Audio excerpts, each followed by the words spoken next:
Veni, vidi, Vichy.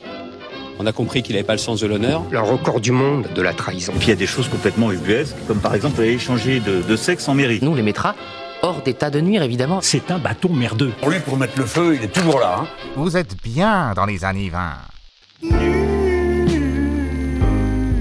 Déni de démocratie.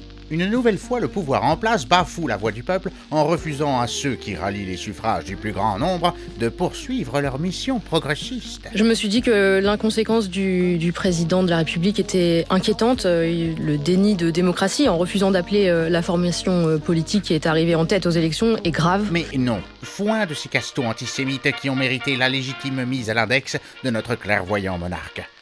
C'est de nos zélés confrères de C8 et de la décision inique de l'Arcom de les exproprier de leur canal de diffusion dont il est question. Dieu du stade, notre glorieux président a ouvert les Jeux jupitériens sous les acclamations de la foule. Je proclame ouverts les Jeux de Paris. Après une cérémonie marquée par l'excellence à la française, car son chef le grand Popol n'aime pas qu'on batifole. La présence des plus grands démocrates de la planète et la propreté de la Seine et de ses quais. Avec l'arrivée des JO, il y a un nouveau système en place qui s'appelle les SAS. Donc on va emmener tous ces gens dans d'autres régions, ailleurs qu'à Paris. Et on sait qu'il n'y a que ceux qui sont vraiment primo-arrivants, donc qui viennent d'arriver sur le territoire, qui vont pouvoir être hébergés à peu près sur le long terme. Place au sport. Les aristocrates, on les pendra. Avant même l'ouverture, des épreuves anticipées avaient déjà eu lieu. Natation. Malgré le forfait de dernière minute de notre glorieux président, 2 candidates se sont distinguées dans l'épreuve de la nage en eau trouble. Des résultats qui paient après un investissement sans borne. Gymnastique. Après une sortie hasardeuse à l'entraînement... Si les femmes, ils ont le droit de mettre le pantalon, les hommes, ça pourrait être bien aussi s'ils peuvent avoir le choix de mettre les jupes. L'athlète Sacha Zoya effectue un magnifique salto arrière qui le propulse en finale des barres opportunistes. Breakdance. Malgré la précision de son jeu de jambes, la jeune Ariel Dombal a été déclassée par les juges pour tenue non réglementaire. Une décision antisémite qui vise indubitablement son époux, le philosophe le plus cartésien de notre beau royaume de France. Relais olympique.